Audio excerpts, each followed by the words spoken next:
Hello everyone. In this video, we'll start a series of Economic Survey 2022-2023. तो ये जो video है ये हम कवर करेंगे चैप्टर वन क्या है, state of the economy 2022-2023 recovery complete. तो ये जो सीरीज़ है, क्योंकि इकोनॉमिक सर्वे काफ़ी बड़ा रहता है और बहुत सारे चीज़ें ऐसे हैं जो कि एग्जाम के लिए उतना इंपॉर्टेंट नहीं है, लेकिन there are some points which are very important for prelims. So what we will do is we will cover totally prelim specific points, okay? And also with the points I'll be also explaining the static concepts. I'll be also covering side by side the static concepts related to economy, okay? Fine. So जो पहला chapter है that is the state of the economy 2022-2023 recovery complete. तो जैसे कि हमारा अभी economic क्या है, रिकवरी कंप्लीट मीन्स एक पैंडेमिक हुआ था. जब पैंडेमिक हुआ था उस पैंडेमिक से हमारा रिकवरी कंप्लीट हुआ है. That is what the economic survey is saying.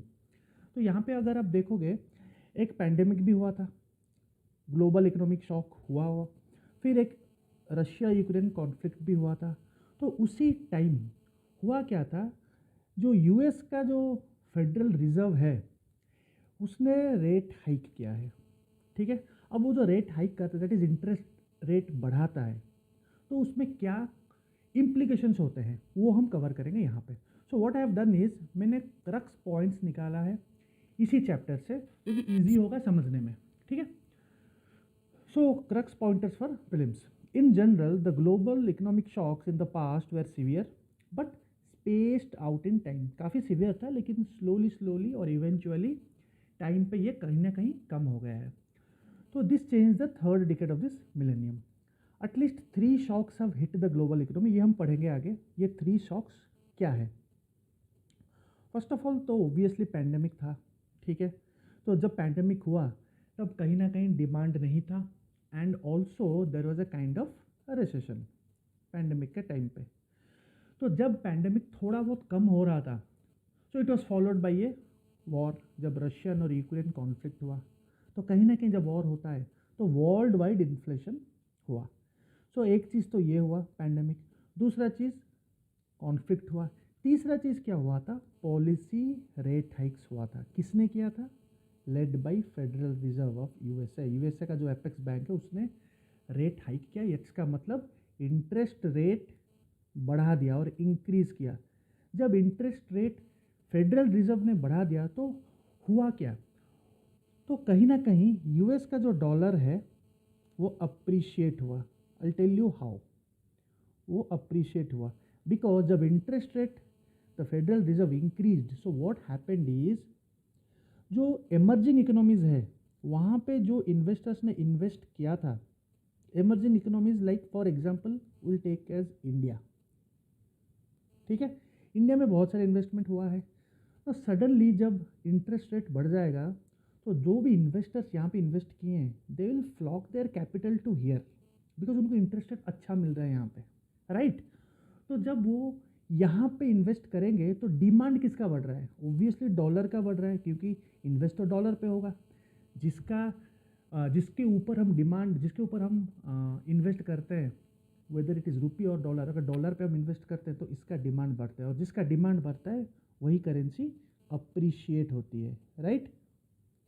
ठीक है, तो this led to US dollar to appreciate against most of the currencies. यहाँ पे मोस्ट ऑफ द करेंसीज मतलब जो एमर्जिंग इकोनॉमीज की करेंसी होती है.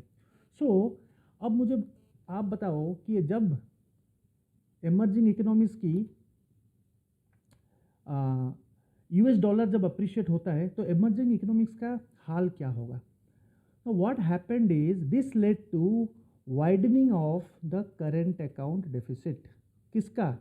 इंडिया का और एमर्जिंग इकोनॉमीज का. हम यहाँ पे एमर्जिंग इकोनॉमीज मतलब विथ रिस्पेक्ट टू इंडिया हम डिस्कस करेंगे. तो करेंट अकाउंट डेफिसिट कैसे बढ़ा? And increased inflationary pressures in net importing economies जैसे कि इंडिया. कैसे होगा? तो ये जब अप्रिशिएट किया, ओके, जब अप्रिशिएट हुआ तो जाहिर सी बात है इंडिया का करेंसी डिप्रिशिएट होगा, बिकॉज हमारा जो पैसा है वो पूरा का पूरा यूएस चला गया है, बिकॉज उनका इंटरेस्ट रेट बढ़ गया है. तो obviously investors will be more lured towards US dollars, right? तो जब यूएस का डॉलर अप्रिशिएट करता है, इंडिया का करेंसी डिप्रिशिएट करता है, तो जाहिर सी बात है हम इंपोर्ट करेंगे। We are importing, right. Import कैसे करेंगे? जाहिर सी बात है हम डॉलर दे के इंपोर्ट करेंगे। कुछ चीज़ें हम बाहर से लाएंगे तो डॉलर दे के लाएंगे। तो जब डॉलर दे के ला रहे तो डिमांड किसका बढ़ रहा है? ऑब्वियसली डॉलर का बढ़ रहा है, राइट। सो अप्रिशिएट वो हो रहा है, यूएस डॉलर अप्रिशिएट हो रहा है। तो जाहिर सी बात है जब इंपोर्ट बढ़ेगा तो करेंट अकाउंट डेफिसिट बढ़ जाएगा। Now the thing is, inflationary pressure कैसे आएगा? नाउ अगर ये इन्फ्लेशनरी प्रेशर हो रहा है तो क्या ये कॉस्ट पुश इन्फ्लेशन है या डिमांड पुल है? तो जाहिर सी बात है जब इंपोर्ट हम ज़्यादा कर रहे हैं, फॉर एग्जांपल रॉ मटेरियल हम इंपोर्ट कर रहे हैं, एक चीज़ बनाने के लिए we are importing raw materials, ठीक है। तो रॉ मटेरियल्स अभी हम इंपोर्ट करें और ज़्यादा डॉलर दे के इंपोर्ट करें तो जाहिर सी बात है जब वो अंदर आएगा, रॉ मटेरियल्स अंदर आएगा, हम इंपोर्ट करेंगे तो जो प्रोडक्ट हम बना रहे हैं तो उसका कॉस्ट तो बढ़ जाएगा ना। तो जाहिर सी बात है it will be A cost push inflation because it is done from the supply side. ये सप्लाई साइड से इन्फ्लेशन हो रहा है। तो यहाँ पे जो चीज़ हुआ है वो कॉस्ट पुश इन्फ्लेशन इंक्रीज हुआ या फिर कॉस्ट पुश इन्फ्लेशन हो रहा था। So this is the phenomenon you have to remember for prelims MCQs. Okay, ठीक है, आगे बढ़ते हैं। और क्या हुआ है? कैपिटल एक्सपेंडिचर, जिसको हम कैपेक्स बोलते हैं, सेंट्रल गवर्नमेंट का, इट हैज़ इंक्रीज्ड। तो कैपिटल एक्सपेंडिचर जब इंक्रीज हो रहा है तो ये कैपिटल एक्सपेंडिचर होता क्या है? तो ये है एक स्टैटिक पार्ट जो हम यहीं पे ही कॉन्सेप्ट कवर करेंगे, capital expenditure and revenue expenditure, और उसका रिलेटेड कॉन्सेप्ट्स यहीं पे कवर करेंगे। तो इकोनॉमिक सर्वे ये बोलता है कि इंक्रीज हुआ है for the first in the first 8 months of the 2023। तो जो फाइनेंशियल ईयर 2022-2023 है वो बढ़ा है, जो कि अच्छी बात है, and it was another growth driver for the Indian economy. Now ये कैपिटल एक्सपेंडिचर होता क्या है? कैपिटल एक्सपेंडिचर वही खर्चा है सरकार का जो कि कैपिटल एसेट्स में होता है। ओके, कैपिटल एसेट्स जैसे कि development of machinery, equipment, building, education, health facilities, canals, schools. तो कहीं ना कहीं वो जो कैपिटल एक्सपेंडिचर होता है वो मोर देन 1 ईयर का रहता है, जनरली मोर देन 1 ईयर का रहता है। So capital expenditure includes money spent on acquiring fixed और intangible assets, upgrading an existing asset, repairing an existing asset, और रीपेमेंट ऑफ लोन। हम लोन लेते हैं, सरकार लोन लेती है, the central government takes loans, right. तो उस लोन को रीपेमेंट भी करना है। यहाँ पे मैं लोन की रीपेमेंट की बात कर रहा हूँ। इंटरेस्ट भी हम लोन के साथ देते हैं और रीपे करते हैं, लेकिन interest is not a part of capital expenditure, ठीक है। Interest payment is a part of revenue expenditure, that is interest payments. अब रेवेन्यू एक्सपेंडिचर क्या है? रेवेन्यू एक्सपेंडिचर वही एक्सपेंडिचर है, जैसे खर्चा है, जो कि जहाँ पे गवर्नमेंट का एसेट से कोई भी इम्पैक्ट नहीं होता है, और जो लायबिलिटी होता है सरकार का कोई भी इम्पैक्ट नहीं होता है, डज नॉट इम्पैक्ट इस असेट और liabilities, that is revenue expenditure. और जाहिर सी बात है ये लेस देन 1 ईयर का रहता है। इसमें जो खर्चा होता है वो कहीं ना कहीं लेस देन 1 ईयर का। नाउ जैसे कि आप यहाँ पे देख सकते हैं, if an item has an useful life of less than 1 year it should not be capitalised, it is revenue expenditure. Now capital expenditure is the expenditure by the government for the development of fixed assets, ठीक है। वही खर्चा जो कि asset create करता है। It also includes repayment of loan, but you need to remember for prelims कि interest payments are a part of revenue expenditure, ठीक है। और ये जो कैपिटल एक्सपेंडिचर रहता है इसका जो useful life is more than 1 year, it is to be capitalised, right. Now अभी मुझे एक चीज you tell which is better, capital expenditure is better और रेवेन्यू एक्सपेंडिचर इज बेटर? तो जाहिर सी बात है capital expenditure is better. Why? Because it is related to creation of assets, और जाहिर सी बात है एसेट हमेशा रिटर्न देता है, ठीक है। तो जो हमारा गवर्नमेंट है it is focusing more on the capital expenditure. Now last year से कैपिटल एक्सपेंडिचर ज़्यादा हुआ है या रेवेन्यू एक्सपेंडिचर में खर्चा ज़्यादा हुआ है, that will cover in chapter 2, that will cover in chapter 2 जब हम वहाँ पे ट्रेंड्स पढ़ेंगे। लेकिन यहाँ पे कॉन्सेप्ट बस इतना याद रखना है कि capital expenditure is good than revenue expenditure. Now one question comes for prelims, revenue deficit. So I'll explain here only what is revenue deficit, okay. So हम revenue expenditure जान गए अभी। तो revenue deficit एक concept है, that is revenue deficit, okay.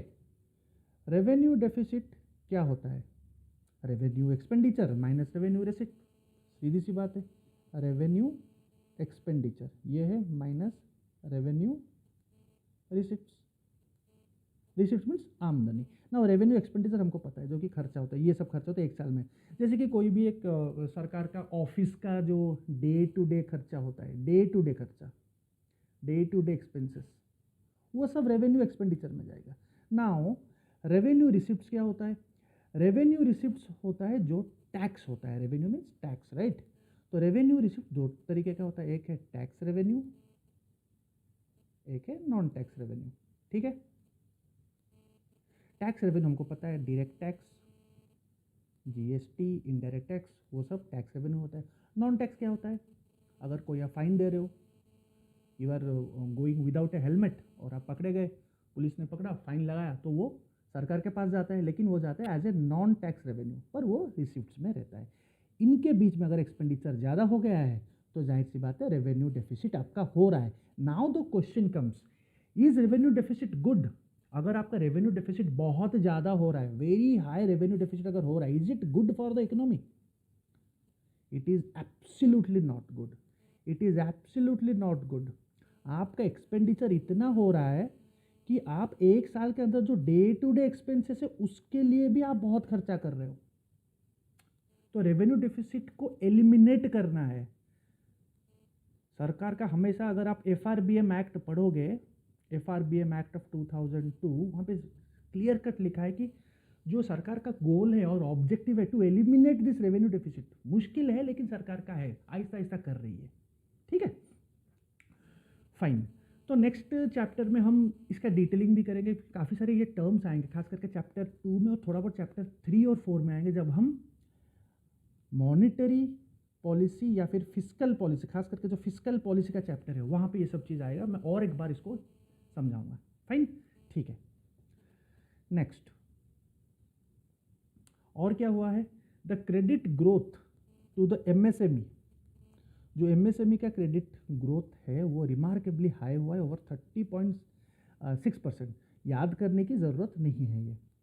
खास करके यहाँ पे सपोर्ट किसको मिला है, एक स्कीम का नाम इकोनॉमिक सर्वे में लिखा है, that is emergency credit linked guarantee scheme. और ये जो स्कीम है ये काफ़ी चैप्टर्स में, क्योंकि मैंने इकोनॉमिक सर्वे पूरा पढ़ रखा है, तो वहाँ पे काफ़ी चैप्टर्स में आपको 2-3 चैप्टर्स में इसका नाम आएगा।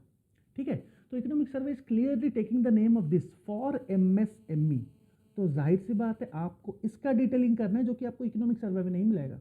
You have to do it on your own, जो कि मैंने यहाँ पे कवर किया है। So this scheme you can expect in this year prelims और नेक्स्ट ईयर प्रीलिम्स ऑल्सो। ये स्कीम क्या है, ये इंट्रोड्यूस हुआ था 2020 में। किसके लिए हुआ था, to provide financial assistance to जो MSME सेक्टर है, खास करके MSME एंड कंपनीज जो होते हैं, क्योंकि काफ़ी पैंडेमिक से वो हिट हुए थे, तो उनके लिए है। ठीक है, तो यहाँ पे स्कीम पे क्या होगा, through this scheme unsecured loans दिया जाएगा MSME को और कंपनीज को across the country to mitigate the losses suffered due to COVID-19 induced lockdowns। ठीक है, the scheme aimed to aid firms, ठीक है, to meet their working capital needs and other operation cost as well।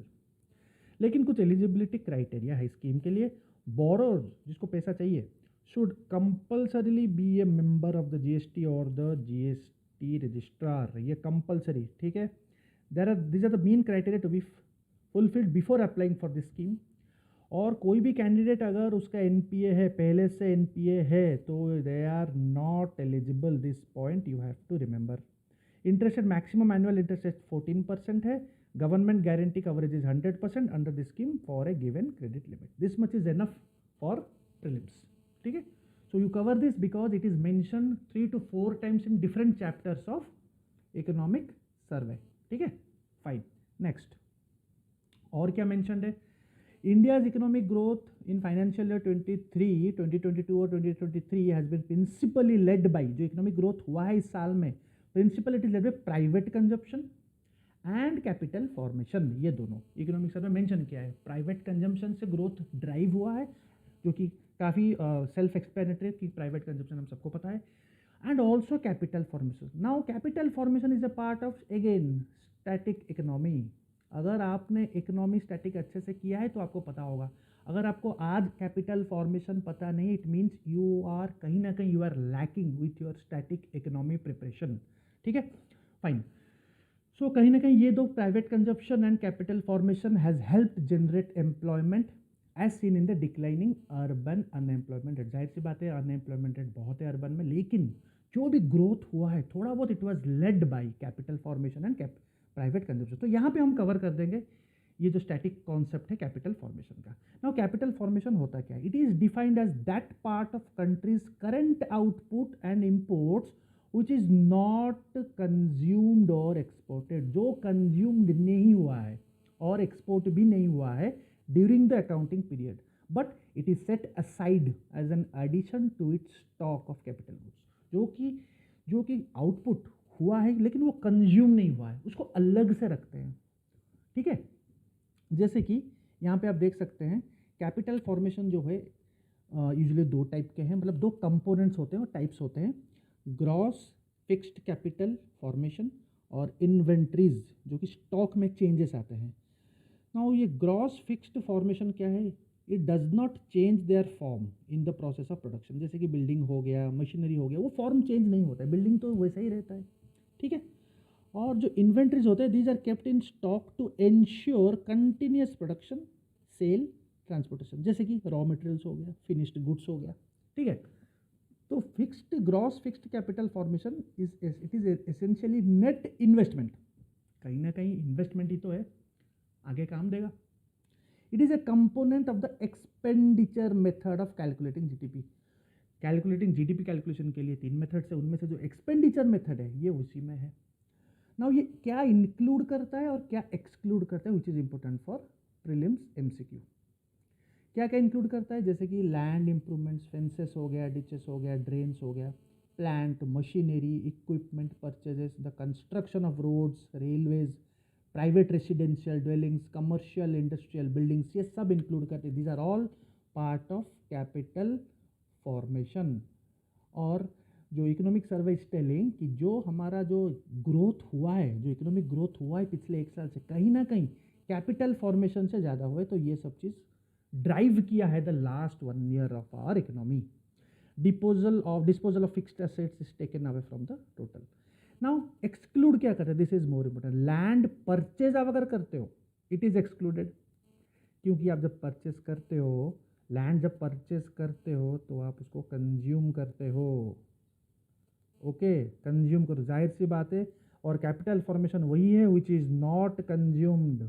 ठीक है, effects of depreciation, obviously depreciation भी होता है। कोई भी आप जैसे कि मशीनरी लेते हो तो वो डिप्रिसिएशन भी तो होता है ना उसका, 1 साल बाद 2 साल बाद आप जब यूज़ करने लगोगे तो उसका डिप्रिसिएशन होता है, उसका वैल्यू कम हो जाता है।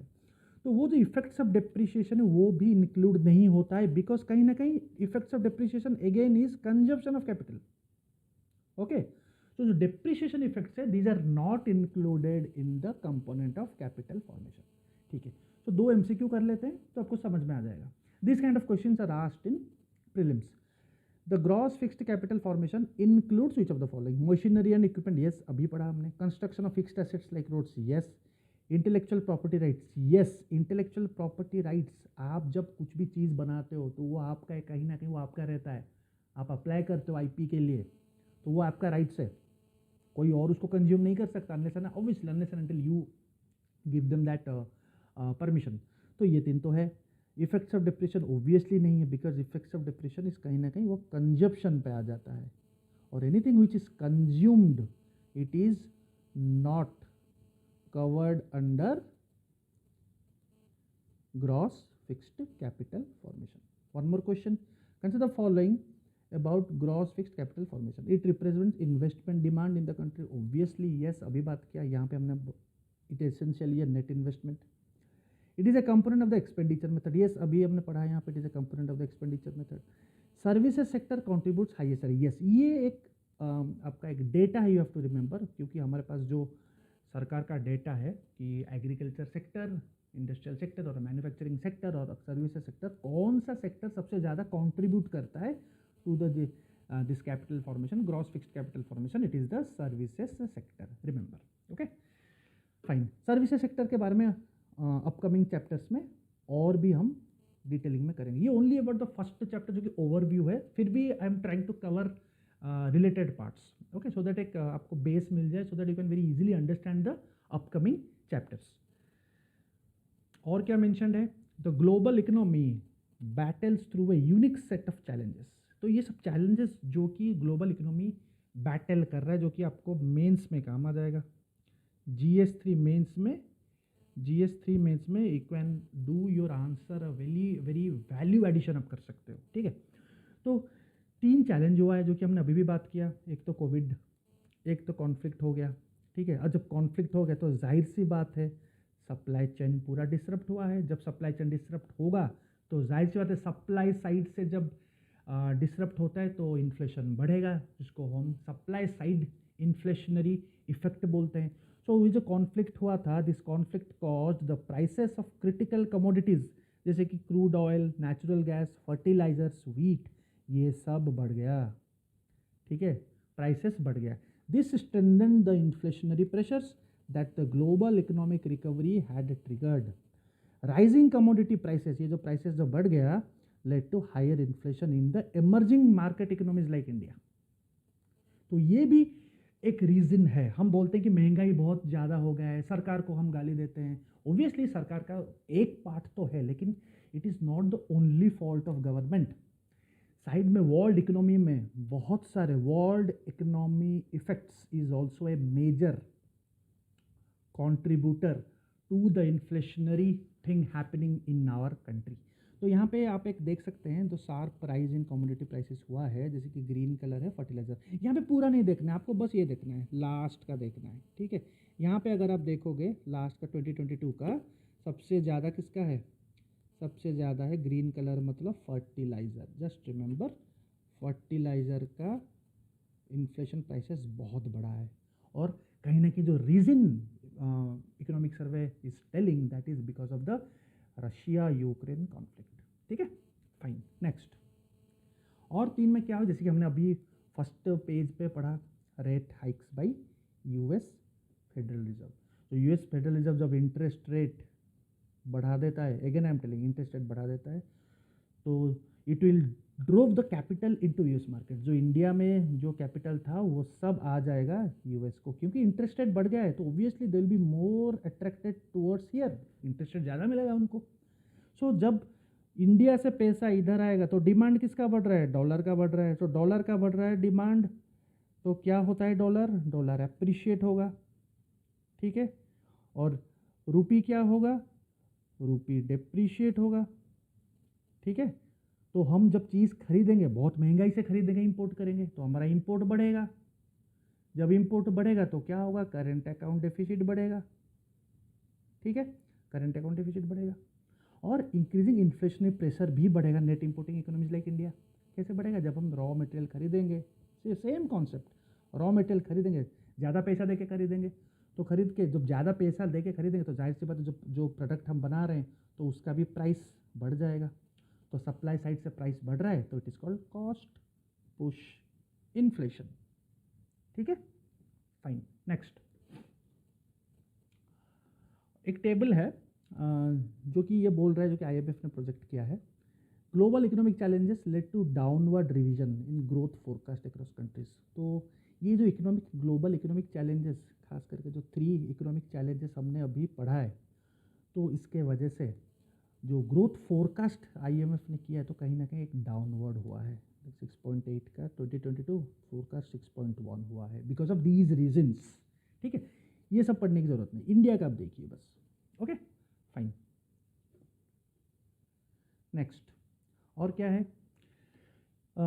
एक टेबल है, देखिए what I am trying to tell here is there are lot of tables, okay, lot of tables, so you do not need to worry. I'll cover those tables which are only relevant. I'm using the word relevant for UPSC. I'm using the word only this exam. I'm only catering to UPSC exam. I'm not catering to, yes, I may cater to some state exams also, but I'm not anyone who is doing for state exams, like for SSC exam or below SSC exams, they can stop this video right now, ठीक है, उनके लिए काम नहीं है, only for UPSC, ठीक है, fine.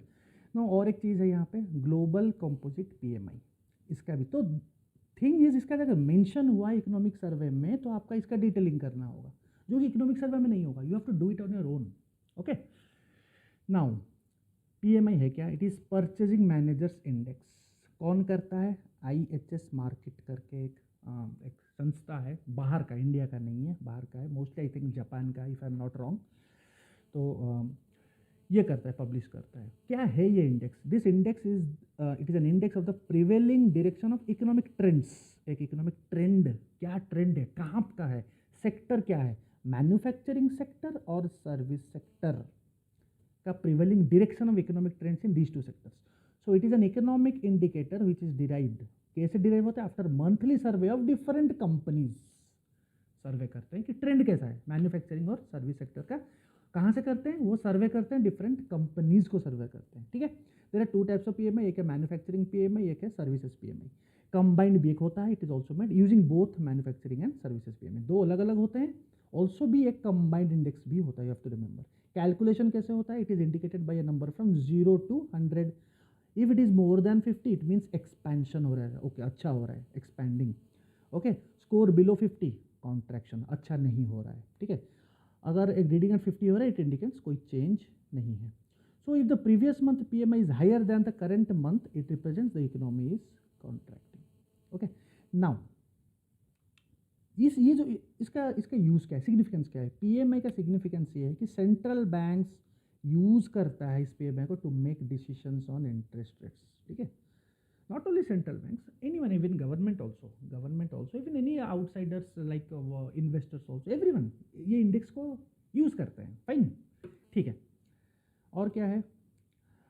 और ये एक वाई मैंने like why have included this is because of this business expectations index. Just you have to remember, business expectations index is brought by RBI, because index questions भी prelims में they ask.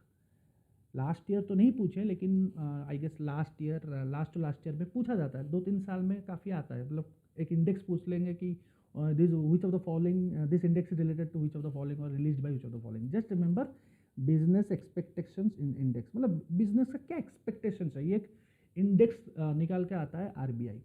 ये आप देख सकते हो red colour. तो कहीं ना कहीं थोड़ा कम हुआ है, थोड़ा हल्का सा कम हुआ है, इतना प्रॉब्लम नहीं है, काफ़ी स्टेडी में है, लेकिन थोड़ा हल्का सा कम हुआ है। ठीक है, fine.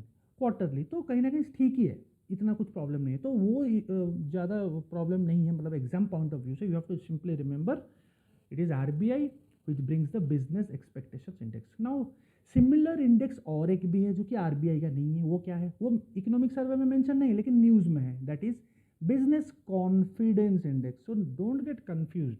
Now this is the extra stuff you need to remember, because UPSC will confuse you, it will confuse you 100%।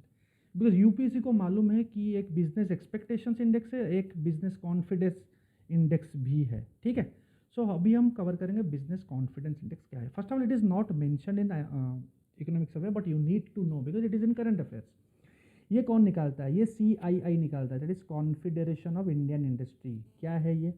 ये बेसिकली एक प्रेशर ग्रुप है जो हम पॉलिटी में पढ़ते हैं। एनजीओ है जो कि एक ट्रेड एसोसिएशन है, जितना भी ट्रेड एसोसिएशन है उनका एक ग्रुप है, दिल्ली में है, 1895। अगर आप अच्छे से मॉडर्न हिस्ट्री पढ़ोगे तो you will come to know about this. ठीक है, इंडिया के तरफ से कौन कौन थे जो कि जुड़े हुए थे इसके साथ। You can, if you go in detail you will know, but it's not the right time to cover here. Okay, तो ये इंडेक्स क्या है? It is based on the findings of a survey of over 120 companies और 120 firms of varying sizes and across all industry sectors and regions of the country. जितना भी over 120 companies का, firms का, जो कि वेरियस इंडस्ट्री सेक्टर में काम करते हैं, उनका एक सर्वे है। नाउ ये क्या है? CII 1895 से है। It engages business, political, academic and other leaders of society to shape global, regional and industry agenda. So कहीं ना कहीं ये सरकार को एडवोकेट करता है या सरकार को हेल्प करता है कि you can bring this, you can bring that. तो वो कोई बाइंडिंग नहीं है सरकार के ऊपर, गवर्नमेंट के ऊपर। There is nothing binding. NGOs, how can NGOs advice be binding on the government? It's not possible. Now क्यों ये इंपॉर्टेंट है? You will come to know because of this G20 news. So this is how you have to cover the stuff in UPSC. You simply can't cover what is mentioned in internet. You have to do your own research also. ठीक है, और that research should be very relevant. Irrelevant research आपको like it will not help you in prelims. Fine, because prelims is very difficult to cover. Prelims आपको जितना easy लग रहा है उतना है नहीं, because very few people will clear prelims every year. ठीक है, so you have to be very particular. CII has been appointed as the B20 India Secretariat by the Government of India to lead the B20 India process during the India's G20 presidency in 2023. Now this is the current affairs. Now CII को appoint अगर किया है, काफ़ी बड़ी चीज़ है. B20 India secretariat को CII मिला है अपॉइंट करने के लिए और लीड करने के लिए. तो CII बहुत इंपॉर्टेंट हो जाता है. From this part I have covered. Now you have to cover from modern history part also. If possible I mention some info in my Telegram channel. Telegram channel you can see in the description. So some questions I'll put. I think I put some questions. You can just type CII and get some information from my Telegram channel, some MCQs. Okay, fine. और कुछ information है, just remember the name. That is RBI का है. Similar sounding है इसलिए मैं cover कर रहा हूँ. एक है future expectations. Business expectations हो गया. बिजनेस एक्सपेक्टेशंस भी आरबीआई का है. फ्यूचर एक्सपेक्टेशन इंडेक्स भी आरबीआई का है. Simply this much you remember. Okay, ठीक है. Next, private consumption. जैसे कि मैंने बोला private consumption and capital formation drive किया है. तो यस, प्राइवेट कंजप्शन हाईएस्ट है. देखिए फाइनेंशियल 2022-2023 में काफ़ी हाईएस्ट है, बढ़िया है. ठीक है, तो प्राइवेट कंजप्शन बहुत हुआ है. तो यहाँ पे आता है एक टर्म जिसको हम बोलते हैं terminology in economy. Terminology in economy. Now terminology जो इकोनॉमी जो क्वेश्चन आता है, they will not ask basic terms. Basic terms GDP क्या है, एनडीपी क्या है, they will not ask. Very less chances. They will ask on some terms which are in news and are mentioned in economic survey. इधर economic survey और news में है. ठीक है, and you need to know the concept behind that term. यहाँ पे एक term use हुआ जिसका नाम है पेंट अप डिमांड. अब ये जो कंजप्शन रिबाउंड हुआ है, private consumption by the release of pent up demand, ये क्या है? It is a phenomenon not again unique to India, but nonetheless exhibiting a local phenomenon influenced by a rise in the share of consumption in disposable income. तो इसका जो real मतलब है मैं अभी बताऊंगा. अब होता क्या है, हमारे यहाँ एक पैंडेमिक हुआ था. We had an pandemic, right. Now जब पैंडेमिक हुआ there was a kind of a recession. Okay, demand नहीं था. रिसेशन मीन्स डिमांड बिल्कुल नहीं है, सब घर पे बैठे हैं. डिमांड बहुत डिक्रीज हो गया है, कोई काम नहीं कर रहा है. ठीक है, सडनली जब रिसेशन बंद हो गया, ठीक है, और थोड़ा बहुत रिकवरी होने लगा, तो एक sudden increase, sudden, I am using the word sudden, sudden increase in private consumption. काफ़ी सडन इंक्रीज हुआ, जो कि ऐसा फेनोमेनन बहुत कम दिखता है.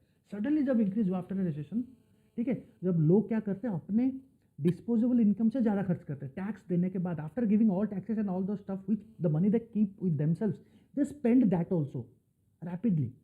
तो उसको बोलते हैं पेंट अप डिमांड.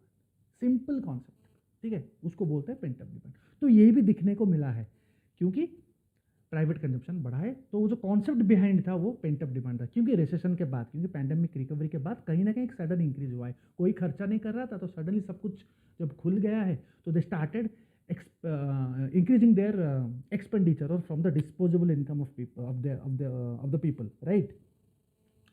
तो इसको बोलते हैं पेंट अप डिमांड. ठीक है, फाइन. नेक्स्ट,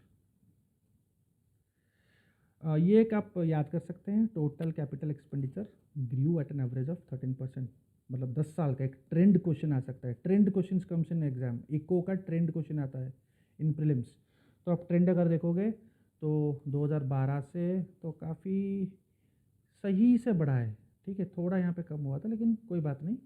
तो लास्ट ईयर तो काफ़ी, लास्ट 2 साल तो काफ़ी अच्छे से बढ़ा है लास्ट साल.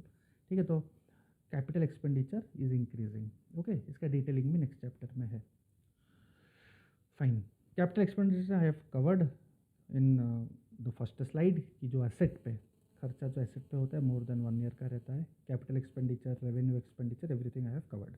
ठीक है, यहाँ पे आप देख सकते हैं ज़रूरी नहीं है ये याद करना, बिकॉज आप देख सकते हैं ये अप्रैल टू नवंबर है, no need to remember, just remember capex काफ़ी अच्छा हुआ है, डबल हुआ है, लास्ट 5 ईयर से तो डबल हुआ है, तो this can be A prelim question, last 5 years से कैपिटल एक्सपेंडिचर डबल हुआ है, so you can mention it, ठीक है। प्राइवेट इन्वेस्टमेंट भी अच्छा खासा हो रहा है, ओके। सो यहाँ पे अगर हम एक नटशेल में बात करें तो प्राइवेट इन्वेस्टमेंट, कैपिटल एक्सपेंडिचर, ठीक है, तुम्हारा कैपिटल फॉर्मेशन, तो यही सब मेंशन्ड है बार बार इकोनॉमिक सर्वे में, ठीक है। ये जो 3 चीज़ काफ़ी बार बार फर्स्ट चैप्टर में तो बहुत बार मेंशन हुआ है। Okay, now come to another part, that is provisioning coverage ratio, very important. एक रेशियो क्वेश्चन आता है, those have seen the previous year question paper, they know it.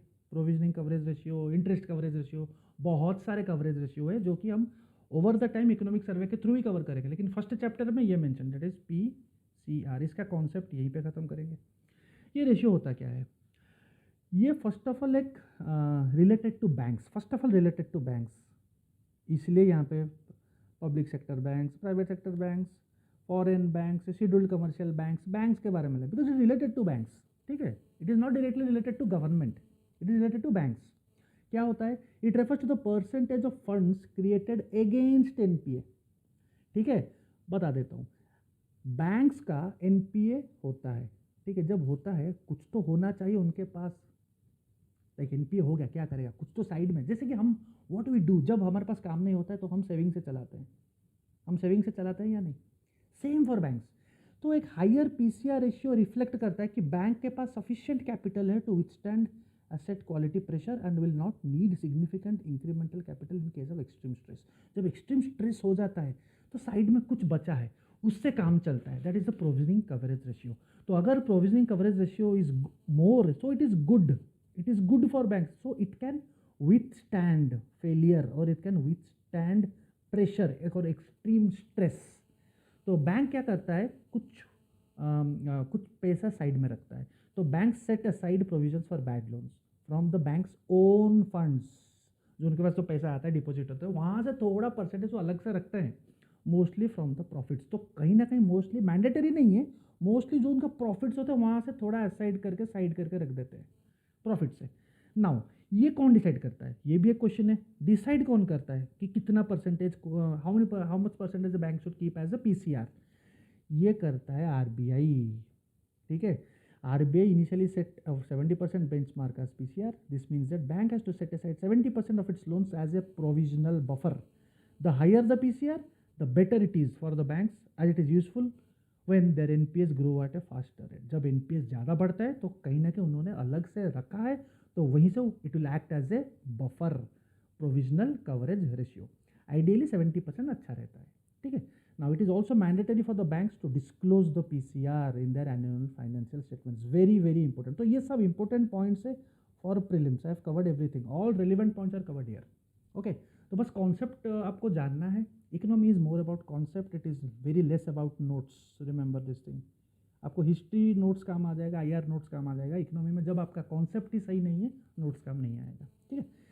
तो higher provisioning coverage ratio means bank is not vulnerable और the asset quality issue is taken care. उसी जो पैसा है जो कि साइड में रखा है उन्होंने, वहाँ से they can take care of their asset quality, ठीक है, फाइन। और क्या है? आरबीआई का एक इन्फ्लेशन एक्सपेक्टेशन सर्वे है, जस्ट रिमेंबर इन्फ्लेशन एक्सपेक्टेशन सर्वे आरबीआई। तो 2 से 3 सर्वे आज हमने कवर किया आरबीआई का, ठीक है। जो कॉन्फिडेंस इंडेक्स है, एक्सपेक्टेशन बिजनेस एक्सपेक्टेशन सर्वे है, इन्फ्लेशन एक्सपेक्टेशन सर्वे, ये सब आरबीआई का है, ठीक है, दैट्स इट। सो देखिए कितना इजी से चैप्टर खत्म हो गया, फर्स्ट चैप्टर इतना ही है। So you should not waste time and to read only relevant parts of economic survey, okay. So that's it for first chapter. I'll be coming with second chapter in 2 or 2 to 3 odd days, okay. Thank you.